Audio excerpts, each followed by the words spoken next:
नमस्कार साथियों, पूरब टाइम्स की पेशकश समीक्षा में आज हम आपको बताएंगे कि अमेरिका में उपराष्ट्रपति पद के लिए डेमोक्रेट पार्टी ने कमला हैरिस को चुना है। उसका भारत को कितना फायदा होगा या नहीं होगा।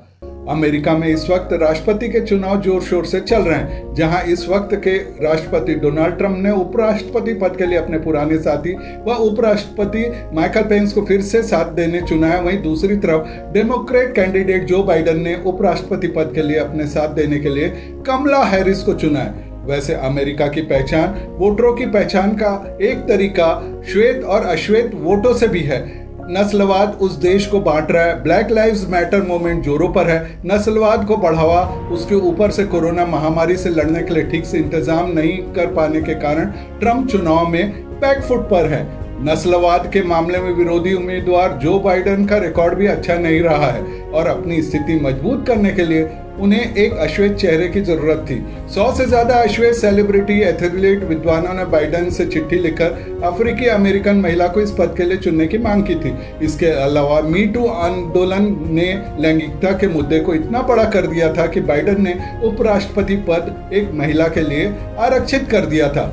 कमला हैरिस की मां श्यामला गोपालन भारतीय मूल की डॉक्टर थी। वे 2011 से 2016 तक कैलिफोर्निया की अटॉर्नी जनरल थी। वे इस देश की पहली महिला व पहली अफ्रीका अमेरिकी थी जो कि अटॉर्नी जनरल बनी। कमला हैरिस की शादी 2014 में वकील डगलस एमडॉफ से हुई। 2016 में कैलिफोर्निया से सेनेटर चुनी गई।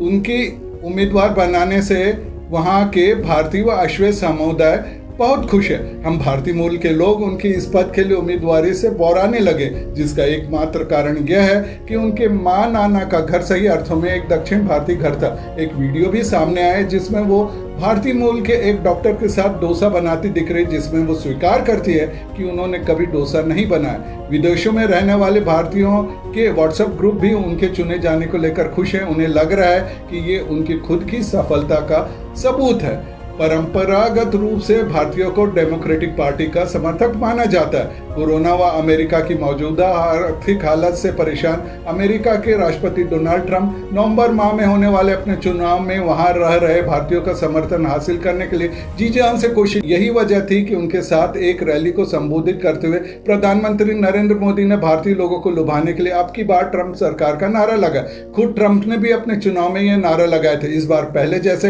हाउडी मोदी, नमस्ते ट्रंप जैसे आयोजनों के बाद बने माहौल को ध्यान में रखते हुए यह धारणा बन रही थी कि शायद पहली बार भारतीय समुदाय कहीं पूरी तरह रिपब्लिकन पार्टी की ओर न चला जाए। मगर डेमोक्रेटिक पार्टी ने कमला हैरिस को उपराष्ट्रपति पद का उम्मीदवार घोषित करके मान लो चुनावी खेल में ट्रंप के आगे पासा फेंक दिया।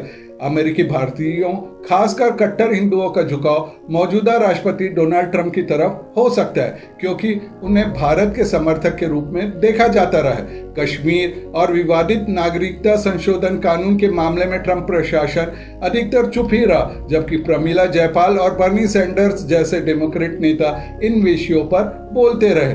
भारतीय स्वतंत्रता दिवस के मौके पर जो बाइडेन और कमला हैरिस ने अमेरिकी भारतीयों के नाम एक विशेष वीडियो संदेश जारी कर कहा है कि अमेरिका और यहाँ रहने वाले भारतीय मिलकर देश को विकास के पथ पर ले जा सकते।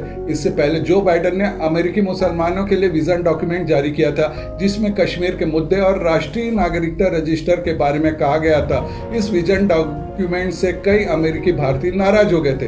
असम में एनआरसी लागू करने और नागरिकता संशोधन के प्रस्ताव मसौदे को कानून बनाने के भारत के सरकार के फैसले को जो बाइडेन ने दुर्भाग्यजनक बताया था। अब बाइडेन कमला हैरिस के माध्यम से लगभग 40 लाख भारतीय वोटों को साध रहे। वैसे जम्मू कश्मीर से धारा 370 हटाने जाने और उसके बाद लगे प्रतिबंधों को लेकर कमला हैरिस का रुख भी जो बाइडेन की तरह भारत सरकार के विपरीत रहा। कमला ने पूर्व में अनेक अवसरों में अपने को इंडो अमेरिकन कहलवाने की जगह ब्लैक अमेरिकन कहलवाना पसंद किया। सो यह भी भारतीयों के लिए खुशी देने वाली बात नहीं है। लेकिन यह बात जरूर है कि उनके मैदान में आने से इस वक्त जो बाइडेन की सुधरी हुई स्थिति को देखते हुए पहली अश्वेत अमेरिका राष्ट्रपति होंगी, जिसकी प्राथमिकता व सोच वर्तमान भारत सरकार से बिल्कुल मेल नहीं खाती। हाँ, उनकी रगों में भारतीय खून भी होगा। अगर हम इस सच्चाई को समझ लेंगे तो पहली बार जब वो मानवाधिकारों या नागरिकों के अधिकार या कश्मीर पर बयान देगी तो हम निराश नहीं होंगे। अगर हम उनकी उम्मीदवारी या मनाने से रुके तो हम इस दुख को नहीं मनाएंगे। एक लाइन में कहे कमला हैरिस पर इतना ना इतराइए, दिल न लगाइए, टूट सकता है। साथियों, आपको हमारी समीक्षा कैसी लगी? अपने कमेंट व सुझाव अवश्य दें।